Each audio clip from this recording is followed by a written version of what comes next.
Hi, I'm Sidhu. I'm creative director of a digital agency called AKQA. And AKQA is a global agency, and I'm based here in New York. For the past 16 years, I've been a digital creative director, and for the past 6 years of those, I've been dabbling in what I call the dark arts of VR.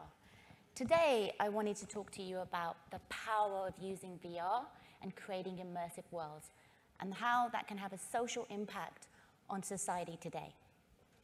But just a little bit about AKQA. We are a global agency, and we're based on the intersection of art, science, and technology. And we've been helping brands for a number of years to help them navigate the virtual space, with a focus on creating experiences in VR that have a sense of purpose. Now, very early on, in around 2015 and 2016, many brands and marketers were jumping on what I call the VR bandwagon. And you saw a lot of VR experiences that were really, well, they weren't really actually memorable. They weren't actually really pushing the medium forward, and they weren't actually doing much for society. Virtual reality is still a relatively new medium. And there was a lot of talk about it going mainstream. Why hasn't it gone mainstream? And many of us that have been creating VR content, we've been saying for a number of years that it's going to be time before it really takes off, just like the very early days of film. But it is a platform for limitless creativity. And that's why I'm very passionate about creating work in it that really proves that and resonates. And if any of you have strapped on a VR headset and you've had a good experience, you know what I'm talking about. It's so transportative. Now, there have been a number of VR headsets out there, and every time I do this talk, there's already a gazillion more. A lot of conversation has really been around the hardware, but what I want to talk about today is the content. In 1996, and I don't always like to quote Bill Gates, but in 1996, Bill Gates said, "Content is king." He was actually referring to the internet at the time. And that quote from 1996 has never been more important than right now in the VR and the AR space. Because VR will live or die by the strength of its content. The rise of VR has really given brands the opportunity to really captivate audiences. And if you've tried a great VR experience, it can really move you. It can transport you to a place that you never imagined, or it can make you feel something. Step right into somebody's shoes, feel empathy, feel afraid. Even doing zombie apocalypse in VR is kind of fun. But right now, it has an incredible opportunity to change the way we've been telling stories. There's no other media format that's better positioned to create that human connection. We've seen some groundbreaking experiences for VR, and a lot of the work that I've been doing has very much been in the entertainment space. But what's been exciting me for the past few years is how VR really has been used in a number of industries. And these are just a sprinkle of them. Everything from medicine to sports. The NFL have actually been using VR for a number of years to help train athletes. So coaches and athletes can work together to improve their performance. Google has been using VR in classrooms. Google Expedition is an amazing initiative they have to help take kids from all around the world and transport them to different environments and locations. I don't know about you, but when I was in geography class in school, it was never that exciting. And one of my favorite here is down at the bottom, and this is BraveMind. Now, Skip Rizzo is a VR pioneer. BraveMind is his company, and it's been going for over 16 to 17 years. BraveMind has been helping the Army treat soldiers with post-traumatic stress, and they've been using VR to do that. Now, what is really interesting and what excites me is that we've seen a rise of VR content for good. Now, these are just a selection of some of them, and you'll actually be able to try some of these today. You have Terminal 3, you have Greenland Melting by the godmother of VR, Noni Della Penna. Go downstairs into the basement and really try these experiences. But with the rise of VR, you've seen journalists, you've seen the health industry, you've seen the armed forces use the medium to help actually move us forward as a society. What excites me most is that this is where we begin to use a medium to show its power. This is where we begin to use a medium that can help us feel things that we never felt before. It's predicted by 2025, VR will be bigger than TV advertising. Now that's incredible if you really think about it, but why? Because we've become desensitized to TV advertising. We've become desensitized to the messages. But the moment you transport somebody into a VR experience and you tell them a story that they can feel and be part of, something happens. Something happens that I've never seen in 16 years of being a digital creative director. I was lucky enough to try this experience in LA at the LACMA Museum. To date, it has been the most powerful VR experience I have ever tried. My only criticism of it is that it is an experience that you have to go to. You cannot download it on a headset. It is in a huge warehouse space, and only few people in the world will actually get to try it. When I came out of the experience, the first thing I thought was, the whole world needs to see this. This is created by Alejandro Itru, director of The Birdman, amazing Hollywood director. He didn't pick up VR and say, hey, I'm going to do a VR experience. He started with a story. He wanted to take people on the same journey that refugees and immigrants were going through when they were crossing the Mexican border. And he used VR to make you feel like you were truly there.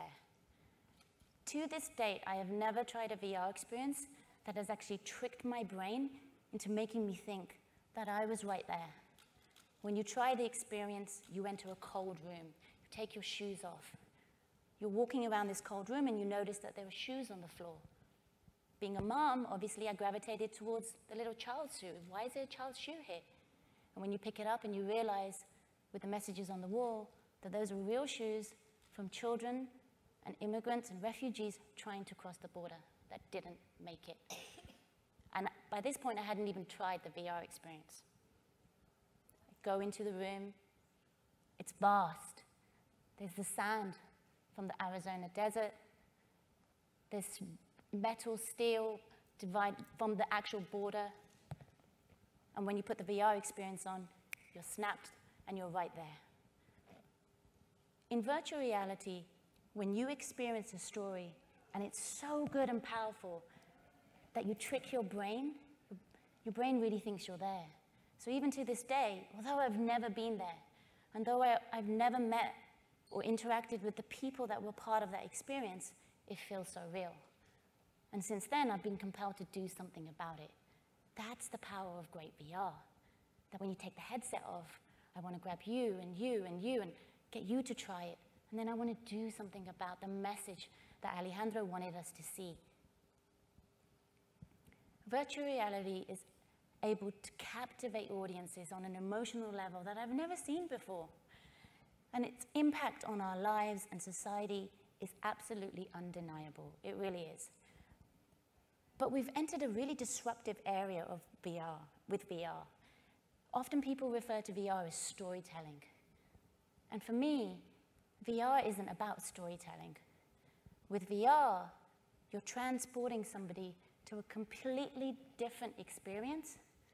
You're no longer listening to the story, you are living that story. It's a paradigm shift in storytelling that we haven't seen for many, many years.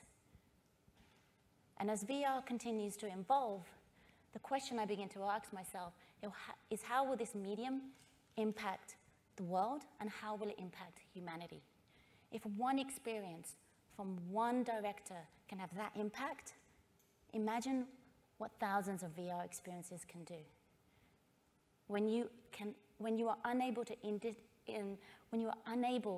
to separate reality and VR, that's the golden chalice of a great VR experience. As VR continues to evolve, I ask myself a number of questions. What can we do with this medium that is more than just about selling products? What can we do with this medium that is more than just the gimmicky horror scares and on the roller coaster ride that I'm sure we've all tried? And they're great, but what can we do to progress this medium? And as a creative director, it was about 2 years ago in New York, I was at the Future of Storytelling event, and I met these individuals that absolutely changed the way I thought about VR even more. These are a group of astronauts. They are Leyland Melvin, Anushka Ansari, and Nicole Scott.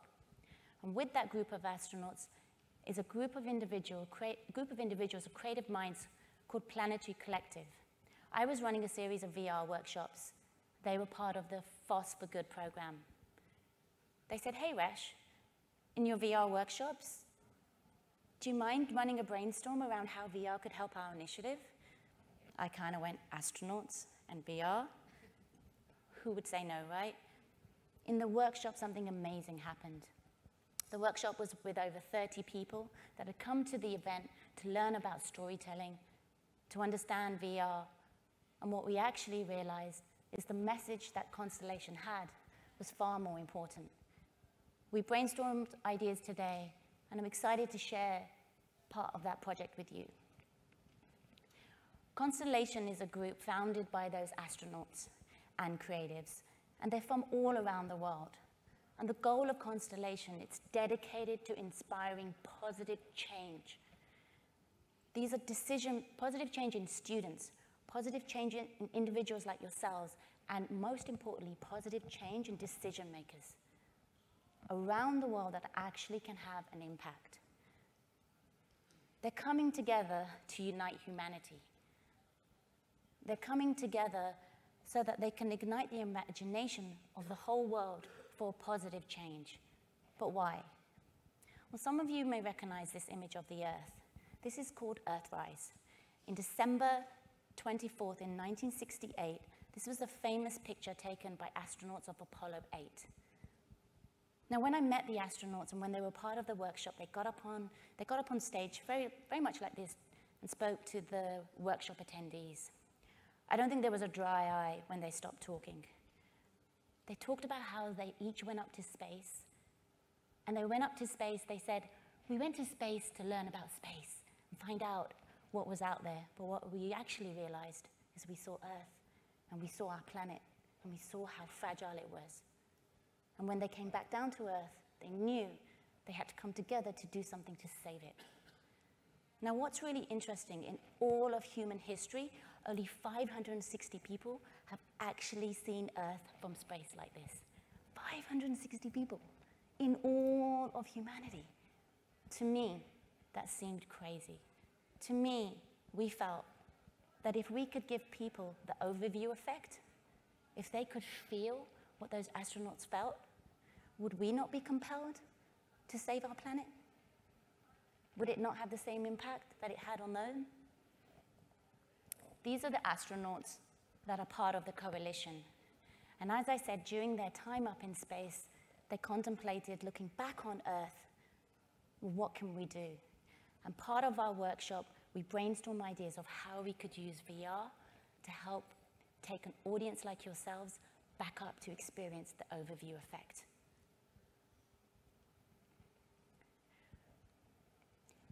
There are so many possible things that we can do, but the mission for Constellation is really to nudge towards this global collaborative trajectory. We need everybody to come together, because if we don't, it's not going to happen. Constellation will be touring around all of the world, and they'll be taking this message and the VR experience to a number of world organizations. I'm hoping this time next year, we can be back here on stage with those astronauts, and you guys will be able to do that VR experience. They see a future where the economy will prosper because we've come together, where we stop fighting. And yeah, it sounds all kind of lofty, but when you have a group of astronauts telling you that, people sit up and take notice. They believe in the promise of that first Earthrise image. And they have started a mission and a program called Earthrise. The Earthrise program consists of 3 sections. Earthrise is a 100-year journey, and it's a cinematic visual experience. It's a live presentation where the astronauts get up on stage, and they're going to take you through what they experience and their vision for a more positive and more optimistic future. I don't know about you, but how many movies do we keep watching where it's the end of the world and everything is crazy? what I loved about them is they have this vision of the world where it's not, where we can actually live together and use the resources of the earth. Earth gaze is the second part of that experience. It's a virtual reality experience that will allow you to not just listen to them, not just hear the story, but live the story. And Stargaze will be an expedition into nature, where you'll be able to gaze up into the galaxy, where you'll be able to connect, where students and astronauts will actually come together and think about how we can map out a new future.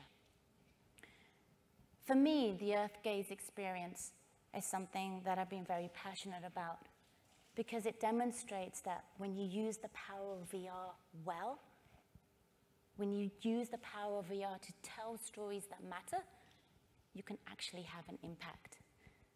And the idea of Earth Gaze mesmerizes me. It mesmerizes me that I can take you through an experience where you, just like the astronauts, will be able to see the dancing auroras, where cities will come to life at night, where you can see thunderstorms from space. And these are not my words. These are the words of the astronauts. When we were sitting down and talking about what experience should we create in VR, I knew exactly what we had to do when they described what they saw from space. They talked about moon rises and moon sets. They talked about the shadow line, the terminal line, and being able to see that. They talked about meteorites moving in between themselves and the planet. And what was so special is they talked about when you're up there, there are no borders. There's nothing. And when we're down here, we fight, we argue, and we fight over these borders that are non-existent. Our planet doesn't have any borders. This is the power of immersive worlds. When you are experiencing or witnessing a phenomena where your brain believes that it's actual reality, that's the kind of experiences that we need to put out in the world, and that's the true power of VR. Anything that makes you compelled enough to do something. It's my mission to use the power of this medium to impact the world. And not just the world in a way that, yes, we can take you up into space. We can allow you to see the dancing auroras, but a world where actually you'll be compelled to do something. A world where you'll join us on one of the world tours, on one of the events, and stand with us and say to the governments and say to the organizations that enough is enough. Because when we come together, the power of that is undeniable. This is such an important mission. If you want to find out more, constellation.earth is where you need to go. We all have the ability to create a sustainable future that it's awe-inspiring, a future where you can be involved in it. The astronauts are asking you to join their pledge. Get involved. They'll be here in New York, they'll be traveling to cities, and you'll be able to try that VR experience.